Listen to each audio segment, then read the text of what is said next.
Sir कई बार हम जब ट्रेड करते हैं तो प्राइस कुछ और बताता है, इंडिकेटर कुछ और, एंड उन दोनों में कहीं ना कहीं एक थोड़ा डाइवर्जेंस जैसा क्रिएट हो जाता है।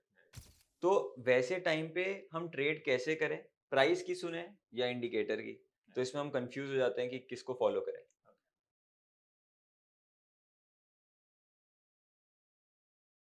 तो ऐसा है कि ऑफ कोर्स हमें प्राइस की ही सुननी चाहिए।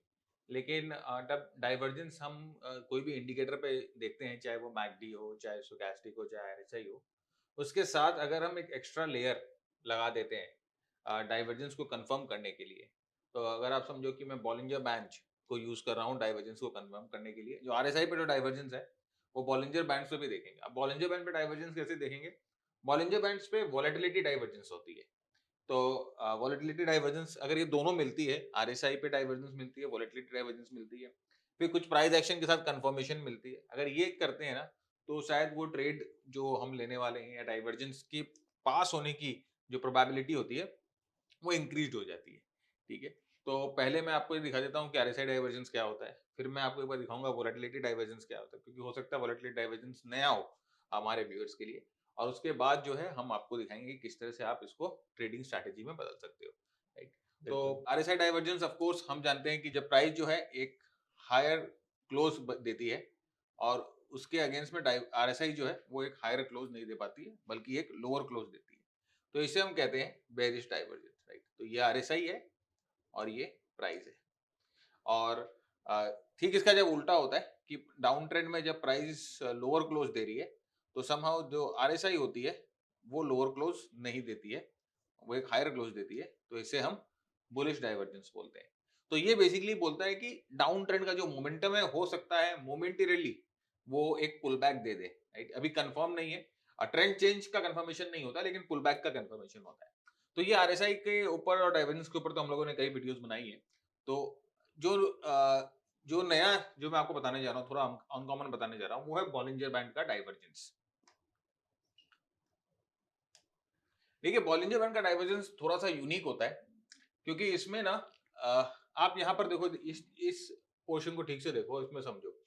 यहाँ पर जब प्राइस मूव करी ना ऊपर में, तो ऊपर में जब मूव करी है, तो इस लेग में जब ये लेग ऊपर की तरफ मूव किया, तो यहाँ पर आप देखो इस लेग ने बॉलिंजर बैंड को एक तरह से पियर्स कर दिया। राइट। बॉलिंजर बैंड को पियर्स करके प्राइस नीचे आई। जब ये सेकंड लेग ऊपर जा रही है ना, अब आप देखो यहाँ पर जो है ये वापस जो है बॉलिंजर बैंड को पियर्स नहीं कर पा रही है और प्राइस नीचे आ रही है। तो यहाँ पर अब डाइवर्जेंस कैसे हुआ? यहाँ पर डाइवर्जेंस ऐसे हुआ कि प्राइस ने तो हायर हाइज बनाई, लेकिन ये जो दूसरा हाई जो बना ना प्राइस का, वो बॉलिंजर बैंड के अंदर बना, और पहला हाई जो है वो बॉलिंजर बैंड के बाहर बना। तो एक हाई जब बॉलिंजर बैंड के बाहर बनता है और दूसरा हाई जब बॉलिंजर बैंड के अंदर बनता है, तो इसे हम बोलते हैं एक तरह से वोलेटिलिटी डाइवर्जेंस है। ओके। ये मतलब कि जिस स्पीड से और जिस वोलेटिलिटी से यहाँ पर प्राइस मूव कर रही थी, वो यहाँ पर मूव नहीं कर रही है। तो अगर वोलेटिलिटी डाइवर्जेंस आ जाता है, तो हम जानते हैं कि जो साइकिल होती है, इस तरह से वोलेटिलिटी की साइकिल होती है। तो यहाँ से देखो, ये जो कॉन्ट्रैक्शन, ये जो एक्सपेंशन का फेज है ना, वो जो है कॉन्ट्रैक्शन की तरफ जाना शुरू हो जाता है। और उसके बाद हो सकता है कि ट्रेंड नीचे की तरफ जाए, ऊपर की तरफ जाए, वॉट एवर इट इज। लेकिन वोलेटिलिटी डाइवर्जेंस का मतलब कि ये जो मूव है वो एक बार, जो ट्रेंडिंग मूव है वो हो सकता है एक बार पॉज ले। तो अब हम इसके अराउंड ना एक स्ट्रेटेजी बनाएंगे। इसके अराउंड क्या स्ट्रेटेजी बनाएंगे कि हम ऐसी सिचुएशन देखेंगे जहां पर हमें प्राइस डाइवर्जेंस भी मिल रहा है और हमें वोलेटिलिटी डाइवर्जेंस भी मिल रहा है। मतलब price divergence with RSI and volatility divergence with Bollinger Bollinger band. Band. और उसके बाद हम एक नॉर्मल, मतलब कि एक without extra layer of confirmation और with extra layer of confirmation, दोनों तरीके आपके साथ डिस्कस करेंगे। तो पहले यहाँ पर आप इसी चार्ट पे देख लो। और इसको मोस्ट प्रोबेबली हम लोगों ने जो टेस्ट किया ना, हम लोगों ने देखा कि डेली चार्ट पे सबसे ज्यादा इफेक्टिव होता है। तो इसको आप डेली चार्ट पे ट्रेड करोगे तो मूव भी अच्छी मिलेगी, और एक अच्छा, मतलब कि सेटअप भी आपको आराम से, ईओडी आप आराम, प्राइस एक्शन बनने के बाद, मार्केट बंद होने के बाद आराम से आप अपने चार्ट्स को ढूंढो, ईओडी आपको अच्छा इसमें सेटअप आराम से ढूंढ पाओगे बेसिकली। क्योंकि जब कोई भी स्ट्रैटेजी जो जिसमें इंडिकेटर ज्यादा यूज होते हैं ना, वो इंटरडे में या जो चालू जब मार्केट रहती है उसमें उसको खोजना, उसको एग्जीक्यूट करना तकलीफ होती है। राइट। तो यहाँ पर देखो आप कि इस कंडीशन में जैसे मैंने आपको सिखाया बताया कि एक लेग बाहर, एक लेग अंडर, तो ये हो गया वॉलेटिलिटी डाइवर्जेंस। और यहाँ पर देखो एट द सेम टाइम अगर हम उसी लेग से इसको कंपेयर करें तो ये जो यहाँ पर RSI बेरिश डाइवर्जेंस भी दिखाई दे रहा था। अच्छा, RSI बेरिश डाइवर्जेंस में ऐसा है कि जब हम RSI बेरिश डाइवर्जेंस को देखते हैं ना, तो फिल्टर करते समय एक चीज हमें देखनी चाहिए कि जब पहला जो लेग होना कम से कम वो 70 या 70 के ऊपर हो। ओके। तो इसका वही रीजन है कि अगर प्राइस जो है ओवरबॉट लेवल्स को टच कर रही है तो there is a high chance कि प्राइस यहाँ से घूम जाएगी। तो यहाँ पर देखिए जस्ट 70 को टच कर रहा था और यहाँ पर ये डाइवर्जेंस भी था। अब वॉलेटिलिटी से हम लोगों को मिल गया कंफर्मेशन कि देयर इज अ डाइवर्जेंस, बिल्कुल। और हम लोगों को RSI से यानी कि मोमेंटम से भी कंफर्मेशन मिल गया देयर इज अ डाइवर्जेंस। अब इसको ट्रेड करने का दो तरीका है। पहले एक कंजर्वेटिव तरीका मैं आपको बता देता हूं कि ये डाइवर्जेंस के बाद जब प्राइस नीचे जाई या प्राइस जो कंसोलिडेट करती है उसके बाद आप यहाँ पर देखिए एक प्राइस जो है वापस यहाँ पर एक फ्लैग टाइप ऑफ पैटर्न बनाती है। तो यहां से जब वो ब्रेकआउट देगी फ्लैग से तो आप अपनी एंट्री जो है यहाँ पर प्लान कर लो, राइट। आप यहाँ पर शॉर्ट की एंट्री प्लान कर सकते हो। अगर आपको ऑप्शन खरीदने यहाँ पर पुट खरीदने तो आप पुट भी खरीद सकते हो और उसके बाद आप ट्रेड लो और अपने भाई टारगेट को यहाँ 1:1 जैसे हम बोलते हैं फ्लैग और पोल के डिफरेंस पे या लो, या आप इसको 20 डे मूविंग एवरेज जो है ये मिडिल बैंड है, मिडिल बैंड पे ट्रेल करो। जैसे ये मिडिल बैंड को तोड़े आप एग्जिट कर जाओ। तो ये हो गया एक बहुत ही सिंपलिस्टिक तरीका जहां पर हम जस्ट नॉर्मल प्राइस पैटर्न को देखकर और यह सीधा इंडिकेटर को देखकर ट्रेड ले रहे हैं। अब हम इसको थोड़ा सा और कंफर्म करेंगे, थोड़ा सा और इसमें एक्स्ट्रा लेयर डालेंगे जिससे ट्रेड्स हमें कम मिले, लेकिन अगर मिले तो स्ट्रॉन्ग ट्रेड्स मिले। फ्रेंड्स, स्टॉक मार्केट शुरू करना चाहते हो और अगर आप कंफ्यूज्ड हो कि आप कहां से शुरू करें तो ये प्राइस एक्शन की मास्टर क्लास आपके लिए है। इस मास्टर क्लास में हमने आपके साथ डिस्कस किया है डाउ theory, support, resistance, moving averages, trend line, साथ ही साथ इंडिकेटर्स जैसे कि स्टोकास्टिक, मैकडी, फिबोनाची, और इन सब इंडिकेटर्स को एक साथ मिलाकर आप कैसे ट्रेडिंग स्ट्रैटेजी बना सकते हो जिसको आप रोज अपने स्टॉक मार्केट की ट्रेडिंग में इस्तेमाल कर सकते हो, उस पर हम जोर डालेंगे। तो फिर देर किस बात की, जल्दी से एनरोल करिए अपसर्च क्लब पे। तो हम दूसरा चार्ट देखते हैं। हम एक काम करते हैं, हम TCS का चार्ट देखते हैं।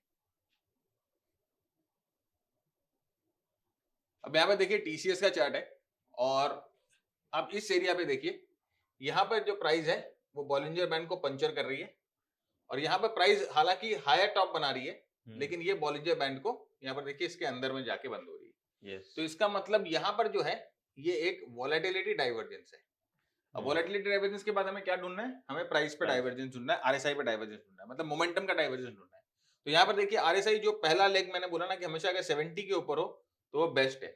तो यहाँ पर 70 के ऊपर पहला लेग मिला, दूसरा लेग यहाँ पर ये रहा, तो ये जो है RSI पे डाइवर्जेंस। अब हम लोगों को यहाँ पर ये सेटअप मिल गया RSI पे डाइवर्जेंस और वॉलेटिलिटी डाइवर्जेंस। जैसे पहले हम ले रहे थे कि भाई यहाँ पर आप कोई पैटर्न देख लो, यहाँ पर आपको डबल टॉप मिल रहा है, अब यहाँ पर डबल टॉप से ब्रेकआउट पे ट्रेड ले सकते हो। ये कॉन्ट्रैक्शन भी है, अगर ध्यान है तो कॉन्ट्रैक्शन से ब्रेकआउट पे भी हम ट्रेड ले सकते हैं।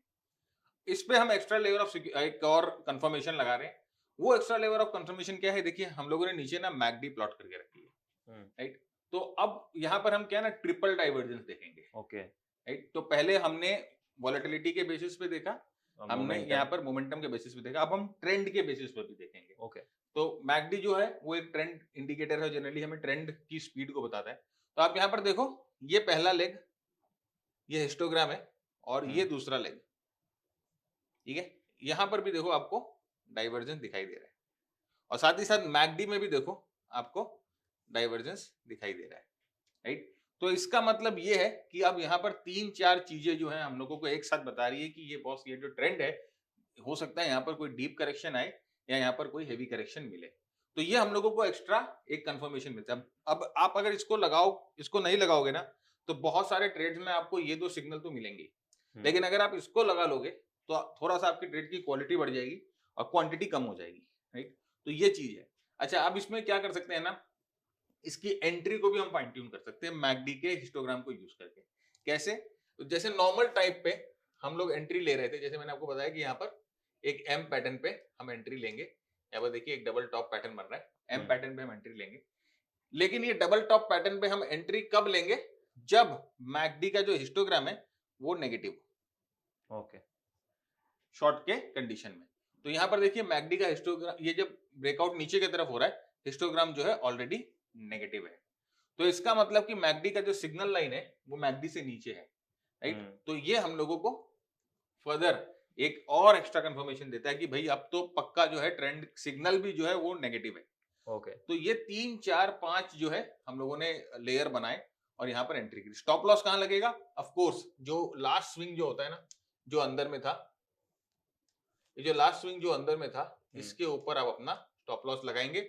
और जैसे प्रॉफिट ट्रेलिंग मैंने बोला कि 20 पीरियड के मूविंग एवरेज पे आप प्रॉफिट ट्रेलिंग करेंगे। जैसे ही प्राइस 20 पीरियड की मूविंग एवरेज के ऊपर बंद होगी, आप जो है एग्जिट मार जाओगे।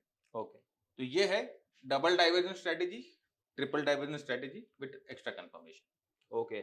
आई होप आपको ये स्ट्रैटेजी समझ में आई होगी और पसंद आई होगी। तो आप भी मार्केट्स जब ओपन हो जाके ट्राई करिए ये स्ट्रैटेजी एंड हमें बताइए कि कैसा रहा आपका रिस्पॉन्स। एंड ये तीनों इंडिकेटर्स के साथ कंफर्म करके ही ट्रेड लीजिएगा। तो उसके कंफर्मेशन के चांसेस और बेटर होंगे, वो ट्रेड के सक्सेस जाने के चांसेस और बेटर होंगे। तो तब तक के लिए अपने फ्रेंड्स के साथ ये वीडियो शेयर करिए, हमें थोड़ा सपोर्ट करिए bye liking this video and subscribe कर दीजिए इस चैनल को ताकि ऐसी वीडियोस आप तक सबसे पहले पहुंचे। तो मिलते हैं हम अगली वीडियो में।